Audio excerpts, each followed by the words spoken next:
Hey guys, welcome back to the Off Ramp. I am your host, Thomas Jason Anderson. Thank you for joining me again. For everyone who's been with me all this time, I really appreciate it. For everyone who's new, please subscribe. It really helps my numbers. It really helps me get the word out. It helps me get this content out because in the world we're in today, it's not easy content creating, especially when you're not backed by some foreign interests.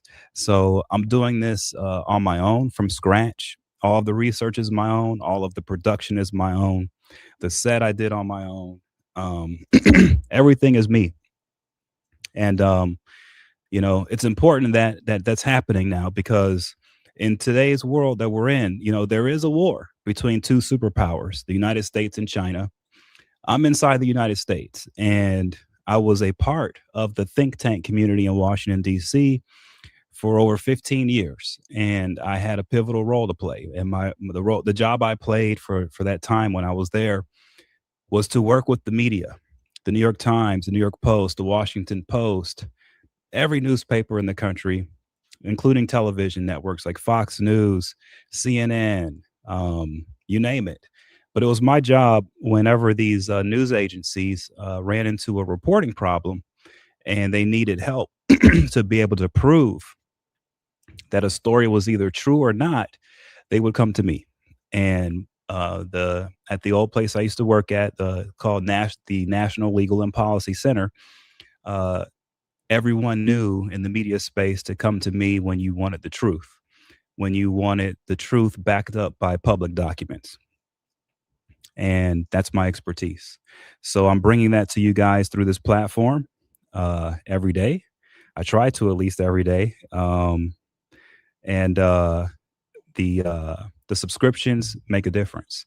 Um, it's not about monetization as far as making money.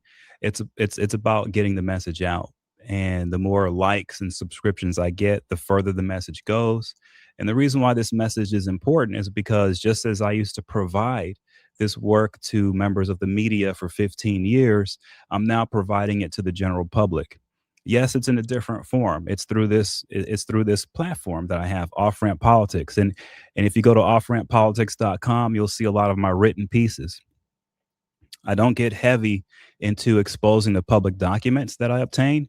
I keep those to myself, but I do interpret those documents and I combine those documents with my experience and with some reporting that I do. I reach out to people and I put it together to make this show.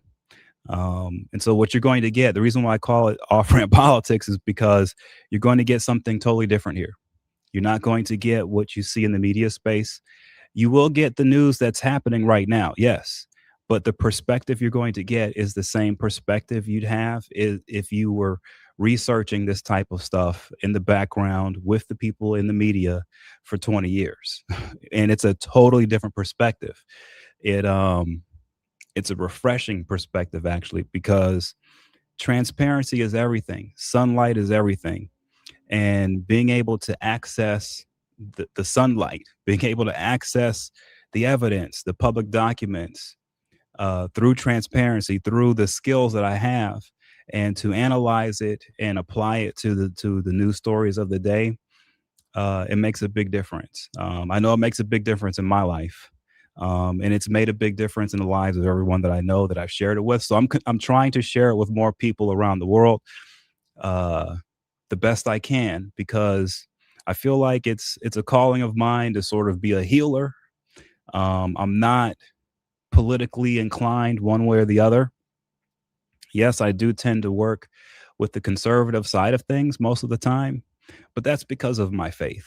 That's because I'm a religious person, not in the sense of I go to church every Sunday and I don't curse and there's no, I curse. On this platform, you'll hear me say things that are not so cool. Um, but I think God has given me some leeway on that. I prayed for him for some grace, and I think God is like, it's fine, child. You can curse every once in a while. It's not offending him. And when I do curse, it's only out of love.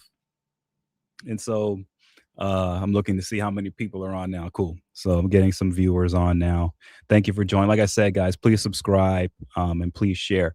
I think I'm sort of building this through word of mouth. So instead of having advertisements or pushing out whatever, buying likes or buying subscriptions, I'm hoping that each and every one of you can just subscribe, and recommend the site to three of your friends. And if those three friends can subscribe and recommend three of their friends each, then I guess we can grow a little. Um, and the best part is that I am accessible. If you guys ever have any questions, if anyone ever wants me to take a deeper look into something that they're confused about, please reach out. I've done that many times. Even though I do it mostly with media, I will do it with the general public. I have no problem with that. I actually enjoy it. But you have to stay open minded, because the what happens with the space that I'm in, and you can see it as I cover the topics every day. Okay, good. That's good. As I'm covering everything, you'll see that it seems like I'm pushing one side or helping another, and I'm not on any side. I believe every side has value. I believe every human being has value. I just think that we have to position ourselves better to be able to take advantage of the value we all have, so that we can share in our value and we can all prosper together, right? So, today's topic, Trump and the war with China. It's an important topic because I think a lot of people are starting to notice, because of the Southern Poverty Law Center indictment, that something happened in the year 2017 here in the United States. In 2017, we had this huge racial uproar from the right wing, the Nazi wing of the Republican Party. It came out of nowhere, like literally came out of nowhere. And the names and faces connected to it were people who were not inside of the Republican Party or the conservative movement before. These were people who had just come on. Some of these people I knew, okay? And um, I got to see firsthand in the think tank space how some of these people infiltrated the conservative movement in America. Um, I'll say a name, and I've tried to stay away from names, but I'll give an example. There's a popular guy with a platform right now. His name is Jason Whitlock. All right. So back in the day, a long back in the day, we're talking like 2009, 2010. I used to help him research wise because there was a problem with the University of Miami. They had come up into a thing with a Ponzi scheme guy called Nevin Shapiro. And the NCAA sent their investigators down. Yahoo News did a huge report on the school, and it looked like the football program was going down. A football program I love. And I dug into it, and I found a lot of discrepancies with the reporting. I actually sat down with the receiver for Nevin Shapiro's bankruptcy. I sat down with the receiver for a few hours and discussed some of my findings. And, what I found was that what was happening to the University of Miami was wrong. And what I dug up ultimately ended in the NCAA having to fire their entire investigative staff, which I believe is what led to the NIL. I truly believe today. I'm proud of the work I did with Jason Whitlock back then, because Jason allowed me to use his platform to defend the University of Miami football program, and defend it I did. And it did lead to the NCAA breaking down their whole system broke down over this. And I do believe that was what led to college athletes being paid finally. So I'm very proud of the work I did with Jason. I do not agree with him politically, but what was strange was that back when I helped him, he proclaimed to me that he was a socialist through and through, and that he was also a big Barack Obama supporter. And so years later, it shocked me in like 2017 when all of a sudden Jason Whitlock was one of the main conservatives with the Blaze and supporting Donald Trump. And I just thought, well, that's freaking strange, because he told me he's a socialist all the way down to his bones. and I knew that he was a huge Barack Obama supporter. I even went on his show. He had a podcast called Real Talk with Jason Whitlock, and I went on his show right before the election. It was the 2012 election, I believe. It was Barack Obama against Mitt Romney. And I remember that Monday night I did his show and I supported Romney, and he was so pissed. He actually stopped talking to me for a while because of that. After Obama won again, I remember when Obama won, I kind of drank a little bit and I was kind of tipsy and I was upset. And he called and he was like, "Ha ha, I told you, I told you." He was bragging about it, and I was really sad. And I was like, "I don't know, man. This Obama presidency is going to be a problem for America, a big problem." And he was really happy. And I just thought, okay, so that's what I knew of him. And then you fast forward to like 2017, and he's all involved with the Trump stuff and he's all into the conservative movement. I thought, man, that's really strange. And then I saw other people in like Candace Owens who he supported, and they were all getting into TPUSA. And I go, what's going on there? And then I saw this guy, Nick Fuentes, pop up. And these are all leftists. These are all socialists. And all of a sudden they're conservatives and they're in the conservative movement and they're getting TV time, and Time Magazine was touting Nick Fuentes. And I'm looking at it at the time and I'm just thinking, this is amazing. this how is this happening? It's a total. I saw it like I couldn't believe it. I just couldn't believe my eyes. And I really couldn't tell anyone anything because I would sound crazy if I told people, nah, these guys are socialists. Like, you don't understand. They're Barack Obama supporters. They're not conservatives. Like, no one would believe me. Right. So I couldn't say anything. And that group of people went about blackballing me within the conservative movement because they knew that I knew they were frauds. They knew it. They knew that I knew that they were infiltrating the conservative movement and they were actually socialists. They were not conservatives. And so it really bothered me that a lot of people in the conservative movement believed them and helped sort of push me out. And so I ultimately had to leave the think tank that I was at. And I've sort of been in exile ever since. Okay, I'm a real conservative, but I've been put in exile, and they really tried to silence my voice, but I haven't given up. And so this is my platform to show who I am and to show that I'm still alive and I haven't given up. I don't care that these guys grouped up together and they pulled off their fraud or whatever they did. Who cares, man? That's fine. I understand. But what I'm noticing now is what they were a part of, I believe, was a bigger issue and a bigger strategy. And it involved China, because in that same year in 2017, one of the leaders in China's CCP, a man named Wang Yi, he began a new program where China would no longer be sort of quiet and passive, that they would now start to leverage their will on top of the rest of the world, and they would start to reshape the world in the way that the CCP sees fit. I'm not going to say the Chinese people, how the CCP feels the world should be run, which is a big difference. There's a difference between Chinese culture and the Chinese people being like leaders in the world and the CCP being the leader of the world. That's a big difference. Okay. And that difference can be seen in this war that we're in right now between America and China, because the CCP has a few problems with their program.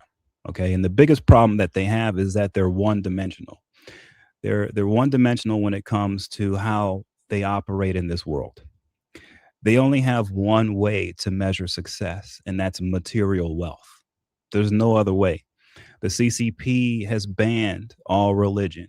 They have banned anyone who believes in any type of faith or anything that is greater than material wealth. You're not allowed to get involved in anything like that. And they've totally wiped that out. And they go around the world wiping that out. Okay. They are anti-religious, anti-God, anti-faith. They are one dimensional. The only thing they care about is material wealth and material wealth only. And the problem with that stance is that, and you can look at I look at the Bible, right? You know, the Bible says we as people, we're like we're like blades of grass. We're here one day and we're blowing in the wind the next. And guess what happens? No one paid attention. No one even cares. So it doesn't even matter how much material wealth you build up in this world, right? All of that goes away when you pass. And when that goes away with you, your memory goes away too. The only way to make a true lasting impact in this world is through the spiritual world, is through spirit. Here's proof of it, right? If you look at any great works of art, if you look at any great written works, if you speak to the people who, or you look at interviews, or you look at what people would speak about who had done these great works, they may not believe in a Christian God, but all of them pretty much, most of them, I say 90%, had some kind of knowledge or faith in a greater power than what material wealth could signify. Okay, going all the way back. Artists, great paintings, great works of television, movies. The greatest of the greats tend to be deeper than just material. They tend to have something else about them inside that makes them shine from the inside out, and that's the spirit world. And so the CCP doesn't believe in that. They don't believe that exists. They hold no value in that.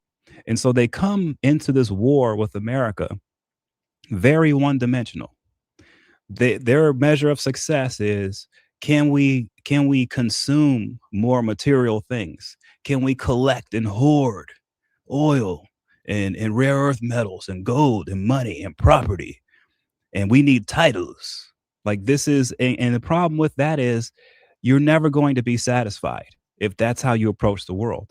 It will never end, because you'll get a car and you'll think you're finally satisfied. And you'll say, no, but I want that car now. And then you'll say, finally, I don't really care about cars. I want something that flies. And it just goes on and on and on. You will never be happy if the only thing you're after is material wealth. You will you will have a hole in your heart that will never be filled. And the reason why is because no material thing can really impact your heart.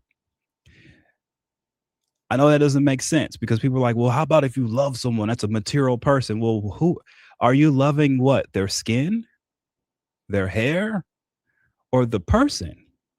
And who is the person? Are they their hair? Are they their skin, or are they something more? Is there something in that person that is greater than everything that you can see on the outside? And I would say most people who can sense and interact with what is greater within us, they tend to have more fruitful lives. They tend to have happier lives. They tend to have more fulfilled lives. People who are stuck on the material only, they are always after the next best thing. They're never satisfied. They're never happy. And so that's what this war is about between America and China. China isn't happy, and they're never going to be happy, because everything about the CCP is about material gain. And like I just said, it's impossible to be satisfied if that's what you're all about.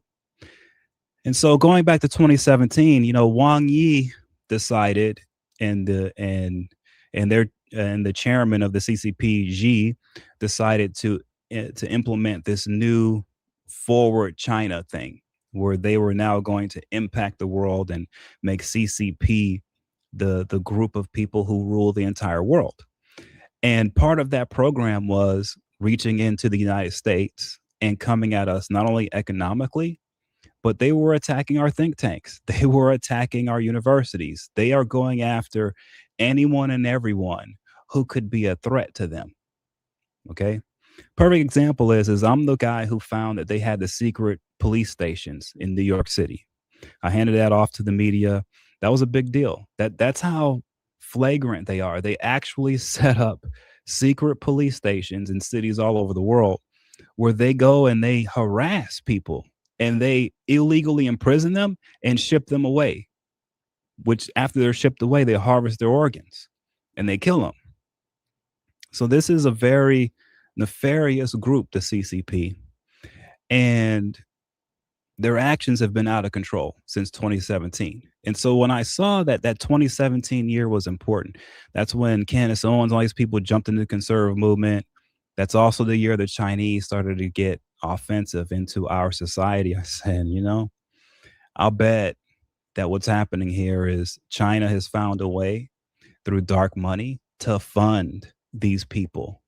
They might pass it through the UK, they might pass the money through Qatar, India, whoever, not India, Pakistan, Russia, France, you name it. But I think the Chinese figured out, hey, we can take down our enemy, the Americans, by impacting them in the media space and therefore impacting their elections. And so everyone's looking at this SPLC issue right now as it's something that's separate from China. But I think the reason why it's happening now, why the Trump administration has gone after these guys within the SPLC on the right, the informants, is because this is related to China. This is a part of the war that Wang Yi has led on our nation. Wang Yi, sorry, has led on our nation on behalf of China, on behalf of the CCP, to infiltrate our universities, our think tanks, our social media spaces, and to push propaganda that does nothing but divide us and separate us and implode us as a country, that keeps us so confused that we can't group together and deal with our real enemy, which is the Chinese, which is the CCP.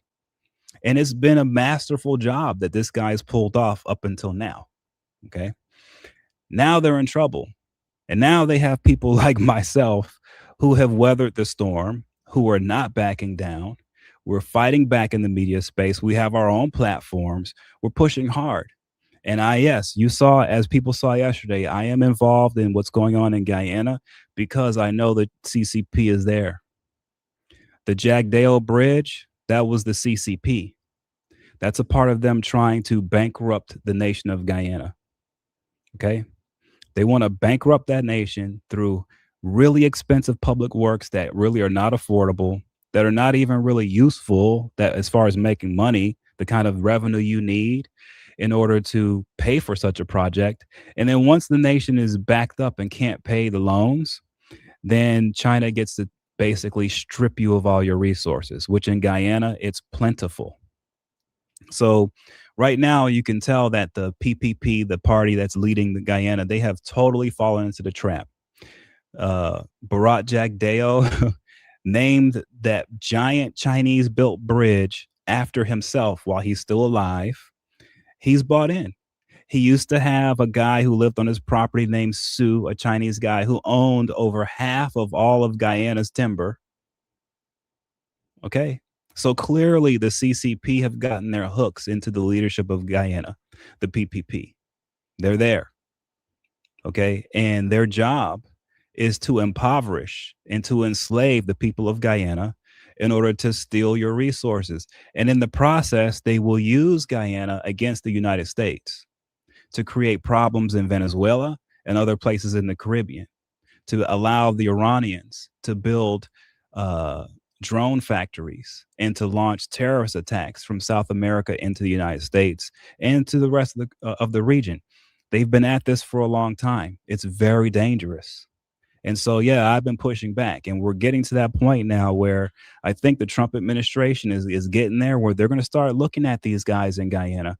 They're going to start looking at people throughout the Caribbean and Central and South America who are clearly partnered with the CCP, because the problem is partnering with the CCP means that you are not only a danger to your own people, but you're a danger to us as well. And the reason why is because the CCP has an endless thirst for resources. They can never get enough. They will implode the entire world for greed. And like I said, the reason why is because they are one dimensional. They only know about material wealth. They know nothing else. That's all they know. And when you're like that, you're never satisfied. This is why they're out with fishing vessels trying to steal all the fish in the ocean. They're out there pouring cyanide around the Philippines to kill entire just swaths of ocean with fish. Okay, they're trying everything they can to cut off resources to rare earth minerals. They're trying to take over Taiwan to control the entire computer chip market. Okay, but all of this is about material wealth. Okay. It's all about the CCP's material wealth. And those are their family members and friends. That's what they're attempting. It's very one dimensional. It's very low brow. They walk around like they're so great, but it's just so disgusting, actually. Right. And they never leave the door open for people of faith. They hate people of faith. I know because I've experienced their hate personally. They really hate that I'm a faithful person and I have faith, and they try their best to prove that I don't. Okay, they have minions in a lot of places, man. These guys are bad news. Okay, but looking at the SPLC thing, the more I look at it, the more I say, I'll bet China had a hand in that. I'll bet China had a hand in propping up people like Candace Owens, Tucker Carlson, Nick Fuentes, that whole crew. They're what they're doing is they're pouring the money in through cutouts, offshore accounts, Pakistan, Bangladeshis. They're passing the money through every way they can to get into the hands of these influencers. And the whole job of these influencers is to create chaos in America, is to divide us. Because if we're divided, then the CCP can also colonize America too and steal all of our food and all of our oil. You see how they're going after all of our farmland. And like I said, this is all one-dimensional thinking. It's all about material wealth. I mean, it's really sad. And they don't see that they will never be satisfied just being after material wealth. They can't see it. They don't understand it. They don't understand they've turned into ravenous beasts that are never, ever full. Their bellies never full. No matter how much they eat, they never get full. And that's because those of us who have faith, those of us who are religious, we've already learned, we've already humbled ourselves, and we've already learned that when you put all of your power and time and faith in nothing but material things, that only brings you heartache and death. We know that. It might bring some highs. You might be able to brag about some things. You might be able to fake like you love yourself. But those of us who have humbled ourselves and come to God through Yahshua, through Christ, we know that is so not the right way to go, the material wealth way. We understand that the true world, the spiritual world, is what really does matter. That's what matters. That's where you're going to find your true happiness. That's where you're going to find your stability, is with God. We know that. And so that's really the clash between the United States and China. It's a clash of civilizations. It's a clash of, is a society hell bent on material wealth and placing a small few elite in the CCP above the whole world better than a nation in America, which is not perfect, but a nation full of faithful people, full of people who follow and strive to be close to God, whether we may be imperfect, and try to spread that love and wealth, not just material, but spiritual wealth around the world. Which was a better way to go? See, I think if you can see on the off ramp here, if you compare what I'm doing here to what, let's say, Professor Zhang is doing, who he's not even a professor, I think what I'm offering here is much more informative. It's much more helpful. It's not theoretical. It actually applies. And the reason why is because I'm mixing in faith. I'm mixing in what really matters. Whereas this guy, Professor Zhang, what does he know about that? He's all about material wealth. You'll see his lessons when he talks about, we're going to have a world war. He talks about this country's going to fight that country and everyone's going to fight each other and it's going to end up like this. All right. You can draw that up on paper, but he never asks himself, okay, well, if there's going to be a world war, where is China going to get the oil to get the fuel to put into their machines of war? Where are they going to get it from? Not going to get it from Venezuela. They're not going to get it from us. They're not going to get it from Iran. And they're not going to get it from the Middle East either if they're going to war like that. So where are they going to get the oil for their war machines again?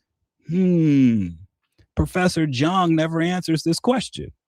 He never even considers it because he doesn't realize that when you fight a war, you need resources.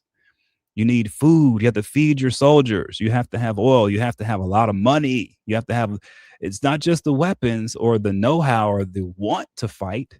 You actually have to have the food, the gas, the shelter to actually feed and maintain your people when you go out there to fight. And so it's not so easy to say that, oh, we're going to have a world war and everyone's going to fight and this is how it's going to happen like it's a video game. It's not that simple. It's way harder than that. But it's hard for guys like him and the Chinese to imagine this because, like I say, they're one dimensional.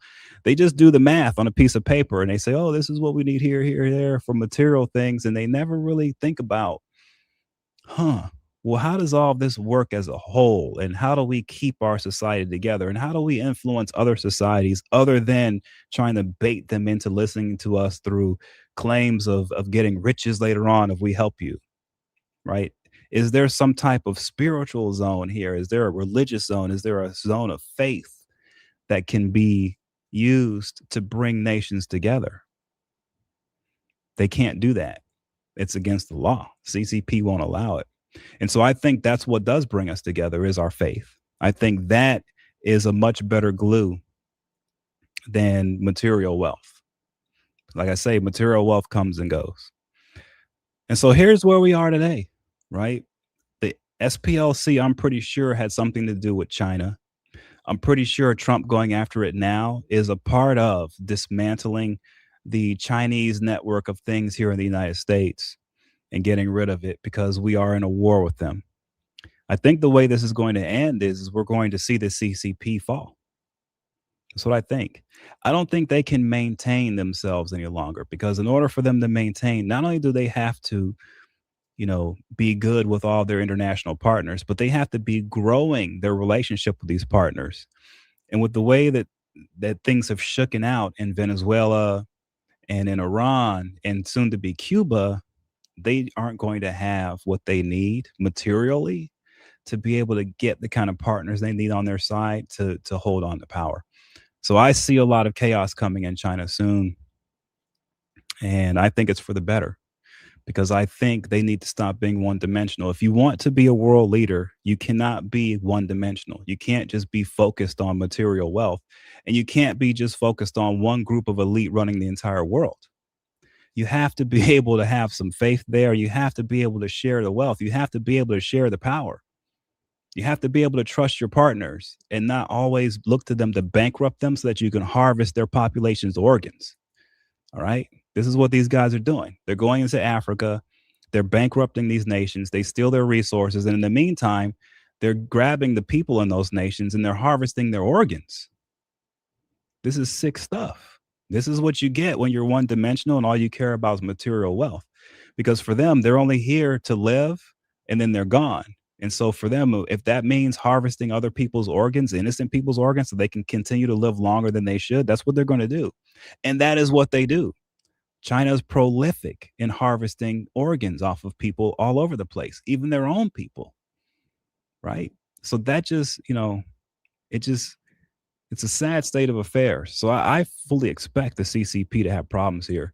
And I think they're going to have new leadership. And I think that's going to lead to something new in China. I don't think they can continue like this. I think, well, what's happened in Venezuela and South America and in Iran, I think that's the beginning of the end for these guys. I just don't think they can maintain. So with that said, hopefully you guys enjoyed this. Hopefully you've gotten a better understanding of what's really going on in the news today.